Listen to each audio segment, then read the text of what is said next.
The Arab world, when they discovered oil, they started depositing their money in the US and Europe. And the US and Europe, because the Muslims were not taking interest, they took the interest to build what we call today Israel. So some kings, after consultation with some ulama, decided that they can take the interest and build Palestine, but it was too late.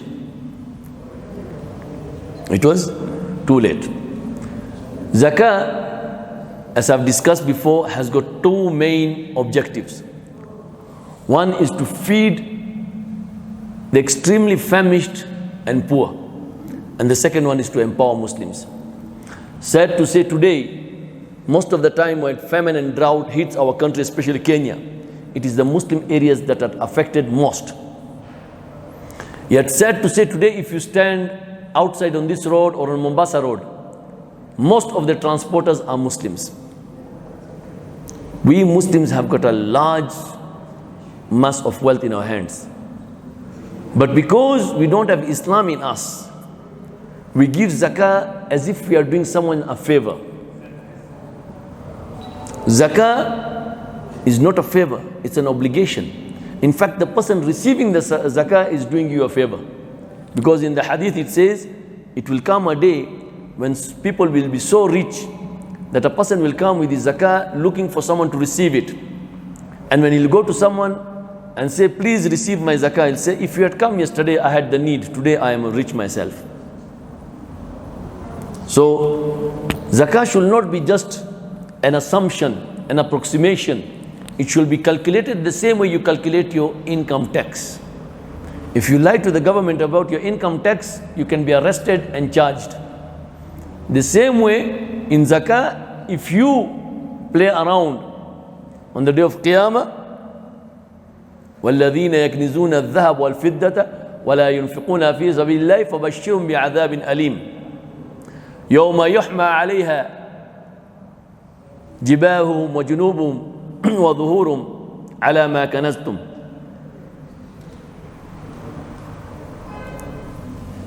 On the day of Akhirah, they will be pulled by their foreheads or their sides and thrown into Jahannam because of what they kept without giving to Allah subhanahu wa ta'ala. وَالَّذِينَ هُمْ لِلزَّكَاةِ فَاعِلُونَ. I'm going into the characteristics of a mu'min before I go back to the hadith which says, Mal Iman. So, zakah should be given properly.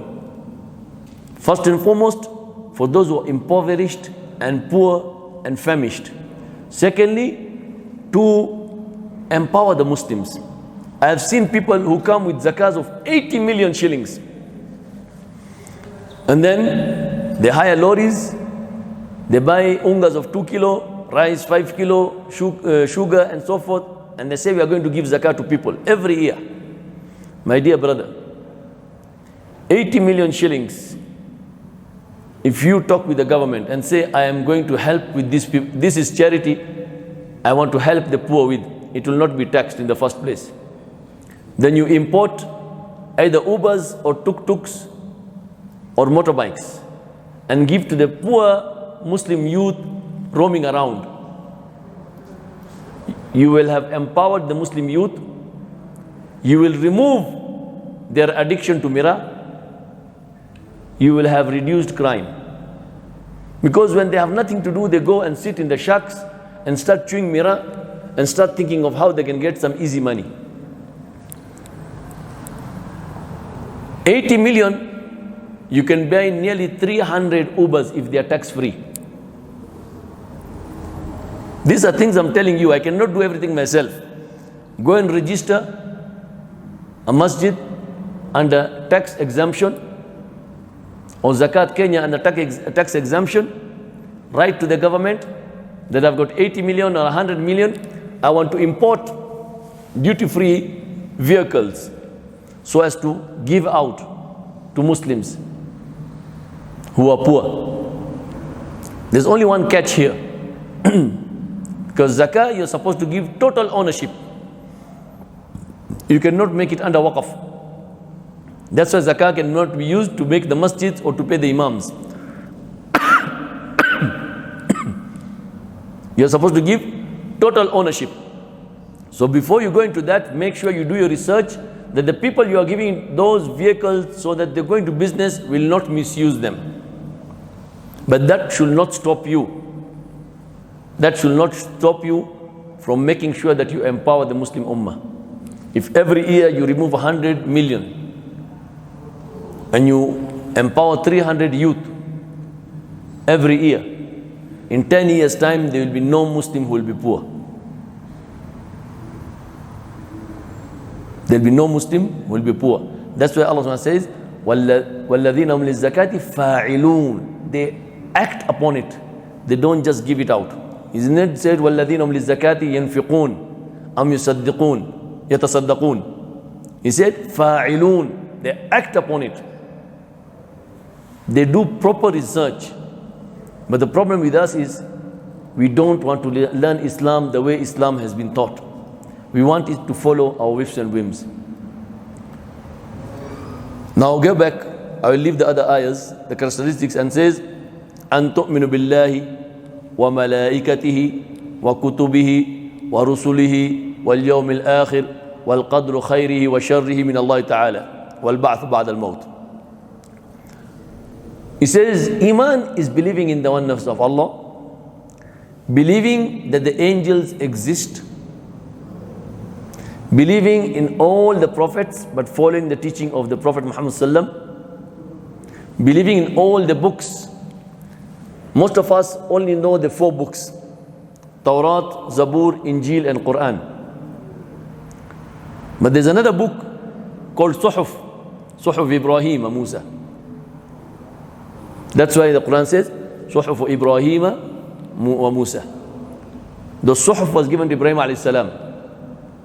We don't know what it contains, so I'm not going to lie about it. But there were some pamphlets given to Ibrahim alayhi salam also to guide his ummah.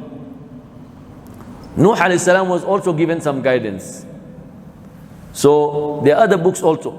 But the 4 are there because they are the ones that had explicit rules. But Quran is the final word because Quran came and made sure that everything was put in its place. Because with years, there was a lot of corruption and compromise on the laws. It is happening to Islam today also. Small issues, we are making them big, and tomorrow, after some generations, we might find people have deviated from the way. Like the last time I picked up the issue of Mawlid, and I said one thing: everything is halal illa ma harrama al-sharia. This is a fundamental principle, that everything is halal except that which sharia comes with a nas and says this is haram. And everything is mubah except what the sharia makes sunnah. You drinking water is mubah, but when you drink it with 3 sips and saying bismillah and doing tanaffus in the middle, it becomes sunnah. It becomes ibadah. You using your mobile is mubah.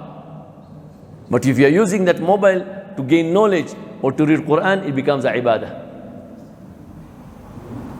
So, Mawlid in itself is mubah. You want to celebrate the birth of the Prophet Muhammad sallam, mubah. But when you fast on Mondays, it becomes sunnah. When you fast on Mondays, birthday, not birth date. These are 2 issues you should understand. Celebrating the birthday, not birth date. By fasting on Mondays, it becomes sunnah. But if someone cannot fast on Mondays, it does not make him or remove him from the fold of Islam. The same way I said, al aqal, if you believe you want to celebrate the birth date, then the Prophet had already shown you that by celebrating my birthday, fast. Not jump on the streets and dance. That is haram. If you want to celebrate by doing seerah, it is mubah. But the reason why we stop it is because it started off very nicely and then later on it deteriorates. Like when the DSTV came in, most of my friends are like, oh Sheikh, we are watching Taraweeh, haram. We are watching Salah, haram. What happened? You are watching Taraweeh, but remember our time and the time in Saudi is the same. So you either watch Taraweeh and miss your Taraweeh, or you miss it out. So it started as a small dose. The same way drugs, you just get a small dose and then you become an addict. Today, we are on social media such that even in Salah, our minds are not here. So some things are mubah, but sometimes ulama try to close that door because they know it is going to deteriorate. The ulama used to say watching TV is haram. Even listening to radio was haram. Even there was a time when they said learning English is haram. Why? Because they foresaw something. Otherwise in the hadith it says man ta'allama lughata qawmin amina makruhum. But they are foreseeing that if you learn English, the British will have a way of now ruling you, because they will find how to interact with you. But if you don't learn English,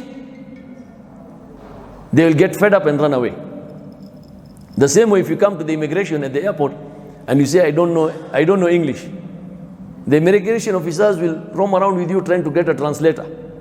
And if they find they don't have a translator, they'll just deport you back, even if you have got an illegal visa. Why? Because they don't know. They get frustrated. So that is why the ulama said don't learn English, so that the British get frustrated and run away.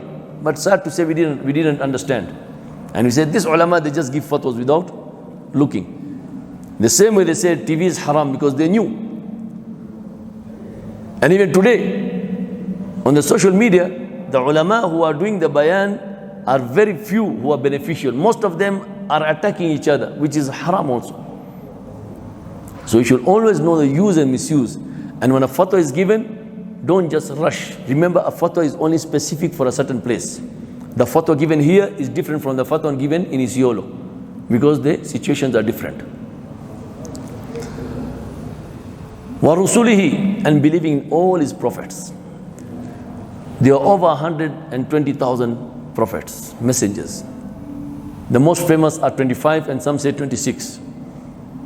Because they include Khizr a.s. as a prophet, some say is an angel. Allahu A'lam.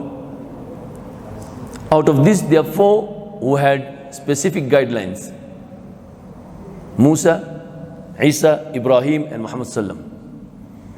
Dawud and Sulaiman also come in, but basically they fall under Ibrahim alayhi salam. وَالْيَوْمِ الْآخِرِ, and believing on the last day. Resurrection is there. Resurrection is something we cannot deny. Even the Hindus believe in resurrection. The only problem is they say resurrection is in this life. That if you are good, you are born again as a better person. And if you are bad, you are born again as a lesser person until the time you reach the status of an animal. That's why they don't eat meat. Most people don't know why they don't eat meat. They say, you don't know, my grandfather's soul might be in that cow or in that dog. That is their main reason. They believe that the soul ascends and then is given another body. So I one day asked one of my Hindu friends, and I told them, basically you believe that there are only 2 souls. But today only in India you have over 1.9 billion. So where did these other souls come from? If only 2 souls were there, then where did these other souls come from? Why does Allah need to resurrect the same soul in another body? You are over 1 billion, yet you say there are only 2 souls. But resurrection is there. Even the atheists who don't believe in God, they believe there's a certain life. There's a certain form of life you take upon death. So believing in the hereafter is a must. وَبِالْقَدْرِ خَيْرِهِ وَشَرِّهِ. This is one of the most hardest topic. Believing in taqdeer. They say that when you are born in the 4th month, when Allah puts the soul in the womb. That's why in Islam, if due to some circumstance there is need for abortion, it can be done before the 4th month. Because in the 4th month, the soul is put into that embryo. During that time, taqdeer is written. The day you'll be born, the day you'll pass away. Where you will get your rizq from.